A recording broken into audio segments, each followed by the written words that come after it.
Institute of chartered accountants of ઇન્ડિયાની મે 2026માં જે exam થઈ એનું રિઝલ્ટ આજે 18 જૂન 2026 ડિક્લેર થયું.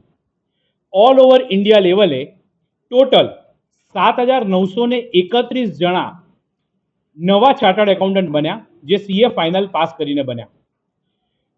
ઇન્ડિયા લેવલે બંને ગ્રુપ જે લોકોએ આપ્યા હતા એવા 23,776 સ્ટુડન્ટ હતા, જેમાંથી 3,345 સ્ટુડન્ટે બંને ગ્રુપ પાસ કર્યા.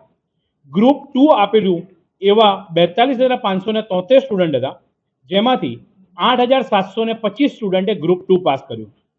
ગ્રુપ 1 આપ્યું હોય એવા 54,606 સ્ટુડન્ટ હતા, જેમાંથી 6,555 સ્ટુડન્ટે ગ્રુપ 1 પાસ કર્યું. એમ ગ્રુપ 1માં 12%, ગ્રુપ 2માં 20% અને ગ્રુપ 3માં 14.07% રિઝલ્ટ ઇન્ડિયા લેવલે આવ્યું છે અને 7,931 નવા ચાર્ટર્ડ એકાઉન્ટન્ટ આજના દિવસે બન્યા છે. હવે હું અમદાવાદ સેન્ટરની વિગત આપું તો અમદાવાદ સેન્ટરમાં જે બંને ગ્રુપ અપિયર થયા હતા એવા 664 સ્ટુડન્ટ હતા, એમાંથી 51 સ્ટુડન્ટ બંને ગ્રુપમાં પાસ થયા છે, એટલે 13.70% બંને ગ્રુપનું રિઝલ્ટ કહી શકાય. પહેલા ગ્રુપ જે અપિયર કર્યું હતું એવા 551 સ્ટુડન્ટ હતા, જેમાં 51 સ્ટુડન્ટ પાસ થયા હતા, જેનું રિઝલ્ટ 6.99% છે.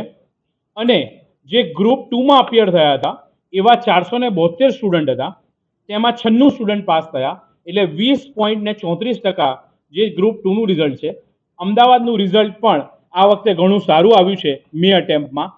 અત્રે એક ઇમ્પોર્ટન્ટ વસ્તુ એ છે કે જે સીએ ફાઇનલની એક્ઝામ જે છે, જે 3 વખત લેવામાં આવતી હતી છેલ્લા 2 વર્ષથી, એની જગ્યાએ હવે માત્ર મે અને નવેમ્બર 2 જ વખત લેવામાં આવશે.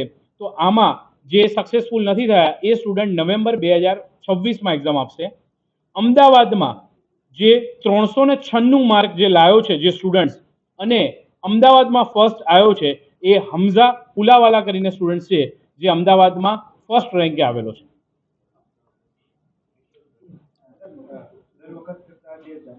એટલે અત્યાર સુધી સીએમાં જે છેલ્લા 2 વખતથી જે એક્ઝામ 3 વખત લેવાતી હતી અને એના કારણે સ્ટુડન્ટ્સને 2 એક્ઝામ વચ્ચે જે ફેલ થાય એ લોકોને 2 એક્ઝામ વચ્ચે જે એક્ઝામ આપવાનો સમય ઓછો મળતો હતો, એક મુખ્ય કારણ હતું. એટલા માટે જ આ વખતથી એક્ઝામ જે સપ્ટેમ્બર, જાન્યુઆરી અને મેમાં લેવાની હતી એની જગ્યાએ માત્ર મે અને નવેમ્બરમાં લેવામાં આવશે, જેથી કરીને સ્ટુડન્ટ્સને વાંચવાનો સમય વધારે મળે. એટલે આજે સમય ઓછો મળ્યો એવું કહી શકાય.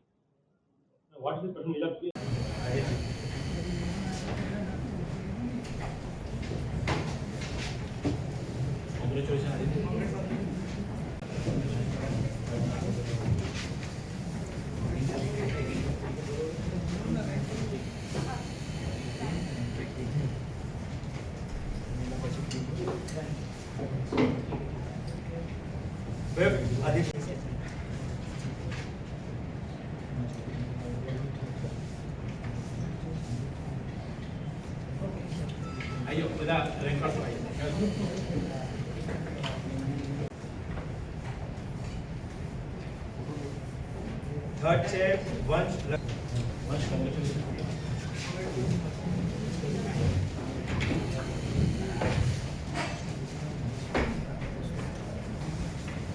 ફોર્થ પલક લદ્દા.